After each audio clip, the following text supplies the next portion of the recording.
Okay, folks, how you doing? Just wanted to say hi. Went out in a blizzard today, and I climbed, well, a significant hill, and it was pretty rugged, but I needed to. I was going crazy. I need to get out. Man, I can't stand winter. I can't. It's pretty outside, but whew, it's a disaster. Anyway, it did have some cool moments. Okay, let's get to the real topic here. Um, the Texas National Guard kicks the feds out of Eagle Pass, and it's about bloody freaking time. I think this guy here, he's a good guy. He has brought up a good point. I'm going to play his video so you can see it as well and hear his words, and then kind of digest what you think too. I think we're on a precipice for sure. I think the worst thing to do is panic and to run around with like chickens with our heads off. But we're being invaded. There is no doubt we are being invaded by an army that's under the cover of the feds right now. That's what they're doing. They are carrying out the plan of the United Nations and the WHO and all these other organizations to have a one world government. And the last big bastion of freedom is the United States. Now, I'm not saying the United States in the terms of all the wars that the federal government has perpetrated and all these foreign wars that they're doing. I don't believe in any of that stuff at all. I don't believe in sacrificing children for all that junk and laundering our money in the Ukraine. This is not the United States that it should be. It's the United States of corruption right now, and I'll say that that there are government employees out there that I believe are good people, but I think at the top tiers right now we're just it's just a slithering festival of snakes and eels that are trying to do their best to indulge in every vice you can possibly think of. So let's listen to what he says about the Texas kicking the feds out of Eagle Pass, and then kind of his follow up. So. For a kind of an ominous message. You know, I've been telling you guys for quite some time, and I don't think anybody actually wants to believe it.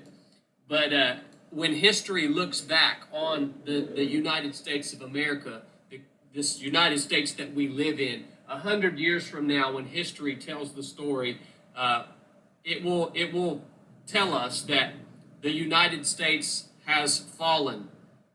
It is fallen. The United States of America, as we know it, is fallen. It is stretched too thin. We have our federal government has engaged in conflicts across the face of the globe that don't necessarily pertain to us. We have become completely corrupt and stretched too thin, and whether it's in the conflict with the Ukraine and sending billions of dollars there, or the Israel-Palestine, or the newest conflict in the airstrikes that went down last night.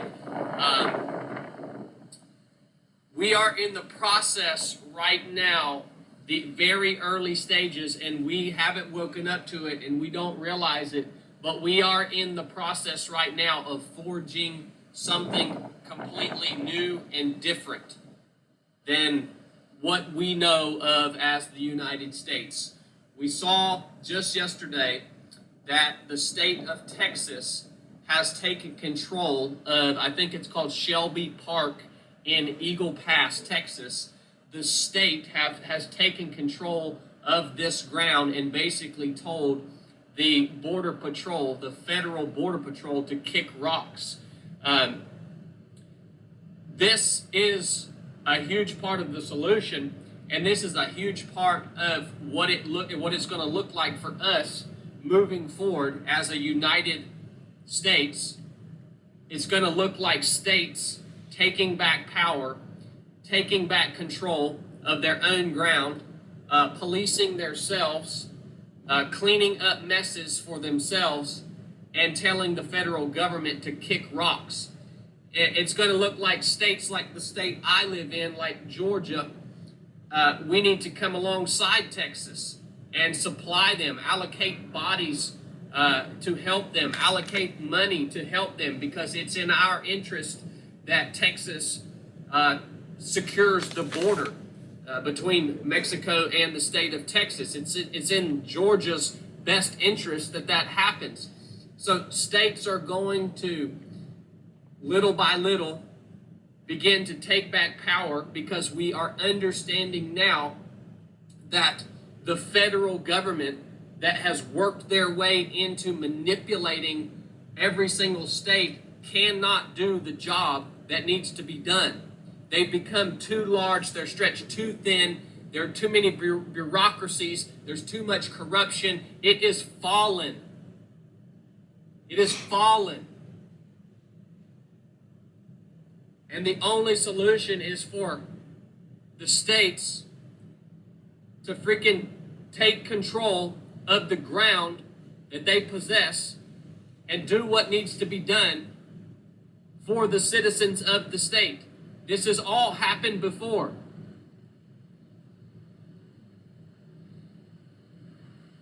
So this is going to continue to unfold over the course of the next probably few decades. Or it could unfold much quicker than that. But something is going to come out the other end of this situation that we're in right now that's going to be different than we've ever known. And that doesn't necessarily mean that it's going to be good. See, when you are forging something new, when something is changing, one, it's a violent process. And two, the thing that is made can either be a piece of freaking trash, or if the people who are doing the forging are good craftsmen, they can create something beautiful and useful. So this whole process is going to hinge upon the men who step up over the next few years into leadership positions within their states and lead the way forward. The outcome of this forging of a new thing is going to hinge upon the men who step up and lead within their states. That's what it's going to hinge upon. And it's going to be a ugly, hard process. So a lot of you guys may not freaking believe me. You may not think we're that far along. You may not accept the reality that is. But when history tells the story of these years that we've been living here in the United States, it's going to make note that this nation is already fallen and we are living under a facade. So I promise to do my best to step up and lead in my state as soon as possible. We'll see what that looks like. You better freaking wake up, man. This is no joke. I love you guys. If you got anything out of this episode, go get you a hat, get you a t-shirt. Keep my man Chili in the dungeon. And I appreciate the support that you guys give us here at 307 Project. We can't do anything. I can't do anything. I can't accomplish anything without your collective support. Enough said. Okay, folks. So I thought that was excellent. What I was going to say about that also was, let me stop that. Let me just close that. That's relevant, isn't it? What I was going to say was this, is I don't really have much to add. I'm just going to say that I absolutely agree with him. And I think that we're getting to a point where it takes a whole litany of people from all backgrounds and all walks of life to make change happen. If we have to engage in something where we're coming to a head, there is this massive tension between the people, and I would say the people of, let's just talk about our country, okay? The people of the United States. Let's just let's just stick to that for now, because I think that this can be metaphorical for other places as well, is that we need to draw upon all walks of life, all people who've been just banished and tormented by the powers that be. Government is necessary, I believe, for some rule of law. Absolutely, I believe in that. I'm not anti-government. I don't believe that. I'm anti-corruption, though. I'm totally anti-corruption. And we've gotten to a point where I think he's right. The bureaucracy is so big and we're spread so thin across the entire world. I don't know what some people got involved. I think they are people who are middle managerial type, senior management executives within the federal government who don't get elected. They're not elected people. And they actually dictate most of what's going on. And I think the intelligence agencies play a big part in that. I believe that the efforts of people like the FBI or the CIA, if they were principled, based on principle, some of their things I believe are necessary, like the enforcement, the rule of law, and protection of the citizens.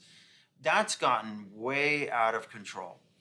And many people at the top now have given in to this one world government that the World Economic Forum is really, really pushing for. There are 3 companies in the world now, like Google being one of them, and they're technocrats. They have more money than most nations in the world now. Like, there's only like 2 nations that may have more, and that's the United States and China. But Google, Facebook, Meta, whatever it's called now, these people have so much money that I believe the desire, when they're bribed, when these companies go in and pay people to do fluff or pay people to do propaganda in like a fascistic manner, which always, if you let corruption rule, fascism always enters. It always enters. It enters under the guise of social welfare.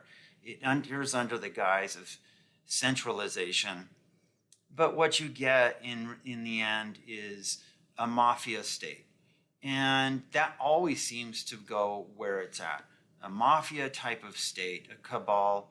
And so what do we do as a populace? Well, I've been looking into the Convention of States. I'm going to look into that more. I mentioned it to a friend, and he said, oh, that thing, I heard it kind of died. I don't know if that's the case, or does it need to be revived? But again, when the colonies, think about the history, when the colonies came together, they didn't all see eye to eye, but it was kind of a convention of separate, sort of connected colonies, but they kind of had their own destinies that they had foreseen. Virginia in particular was very powerful, and Virginia and New York, and they were less apt to go all in on the Declaration of Independence and like the Bill of Rights, because they thought, hey, Virginia, we're just going to be our own commonwealth. We're not going to be part of this and blah, blah, blah. But eventually they came together and they said, listen, the thing is England, this is draconian. Their measures against us and their taxes and the way they treat us, we don't want to be a colony of them or a series of colonies that is in deference to the England, and that was enough. And I think people had enough in general. Of course, there were loyalists, plenty of loyalists, but in general, the United States chose its destiny and said, in spite of this, we are going to follow our own destiny, and there's going to be risk involved. There's going to be, like he said, there's going to be violence involved, I think. I'm just saying objectively. I'm not saying go out and do something like that, but I believe that to make big enough of a change like this, when you're going after an entire population, trying to replace them completely with 10 to 30 million illegals now. 10 million since Biden's been president, but gosh, I can think there's got to be at least 30 million that are illegal. The numbers have got to be up near that for sure, and probably even higher. This is an invasion now. It's not a welfare. It's not what we were told, all this stuff. We were told to shut it down, shut up. We weren't compassionate, but it really is just an invasion. It was like an invading force, and they just said, oh no, they're just give us your weary and your sick and your, no, this is not who they are. Most of them are, we don't know who they are. Plenty of terrorists, plenty of cartel members, sex trafficking. United States is number one now in sex trafficking because of the border. This is an invasion.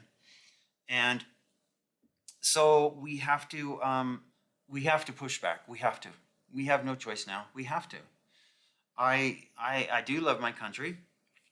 I do love what the principles of the country stand for, that anybody can make something of themselves here. But I believe there's nefarious elements in NGOs and within organizations themselves, bureaucracy that is simply, they don't have those principles in common. They don't look at the Constitution and go, yeah, I should do that. These aren't, that's why I say I'm not anti-government, I'm anti-corruption. And I think people are fed up with this, and they're finding out so much. And so yes, things will happen, it's guaranteed. Things need to change. I think we need to have something that's built on the principles of the Constitution, to hold on to that for sure. But if they're going to push onto us a new world order and a one world totalitarian government, we need to come up with our own new world order, which is based on traditional values. I believe for the United States, we need to stick to those Christian values for sure. Now, I know plenty of people may disagree, whatever. I'm just saying that when we removed Christianity, when we started dissing on it, and we started replacing it with Marxist principles, politicians, judges who were Marxist and Maoist in their thinking, we filled the vacuum with just a super destructive element. We stopped building, we stopped creating, and we started destroying, because the philosophy of Maoism and Marxism is based on the destruction of people in every way that you can possibly imagine. Just think of anything, and they're going after it. And I'll be honest, I'll just say this, in my own view, Satan is 24/7. He works 24/7. And his ideology is presented to people in a secular form, which says, no, there is no Satan. There is simply Marxism. There is Maoism. There is deconstructionism. These are all principles that Satan wants to push out there to make them seem secular, to make them seem logical and rational. They're not. All we're seeing is destruction, and I don't believe destruction has much logic to it. And if you're pushing separatism, diversity, equity, and inclusion, which is not what it means, it's exclusionary, it's all about dividing people and pitting them against one another. These are principles that are meant to divide, deconstruct, and demolish. They don't build. You know, with Christian principles, and the Constitution used those principles, and principles like by Montesquieu, which are a lot in line with that. Those are, it's not perfect. It's certainly not a perfect country in any way, in a lot of ways, but it's a damn good country because of the principles that founded the country. And so I hope we can try to adhere to that and stick to that. And the good times are over. The good times are done. But that's not a need to just run around and be scared 24/7. No, it's a time to gear up and go, I've got to, and when I say gear up, I mean start using your powers of critical thinking. You don't have to be a genius. You don't have to be Einstein. You don't have to be a so-called expert, as the bureaucrats like to pull that on us. We do our own research. We find out through trial and error. We find out on our own. We have basic capabilities. Most people in America can read. Most people can do basic math. I highly encourage you to start using those things. Start teaching yourself some things. Start researching. When I throw things out there, sometimes I get comments where people are like, source, or how do you know? And I have to go, well, you have to do your own research too. Or I'm like, okay, and sometimes I do provide a source. Sometimes I go, well, start looking into it. Use your brain. Stop relying on everybody to tell you stuff. That's why so many people are programmed. They stopped using their powers of critical thinking. Critical thinking, not critical race theory. That's an abomination. Critical thinking is being able to go, yeah, but how can I'm looking at this and I'm seeing discrepancies and anomalies. Okay. I was endowed with a brain. All of us were endowed with a brain, and most of us were endowed with this instinct called pattern recognition. We recognize patterns, and we recognize when there's a missing link in a pattern. And if we go down there and we go, well, maybe I should question that. And don't listen to those people that say, oh, you shouldn't question it. Question it. Start questioning everything. And that's the first step to success, I promise. Yes, it's not the easiest road, but it certainly is empowering, and it will make you the whole person that you should be. And step away from feeding these giants like Google. Start stepping away from those things. Anyway, that's my little diatribe, but thanks for watching, and I highly recommend you go watch his channel, 3 out of 7 Project. I like him a lot. Anyway, thanks for watching. Bye.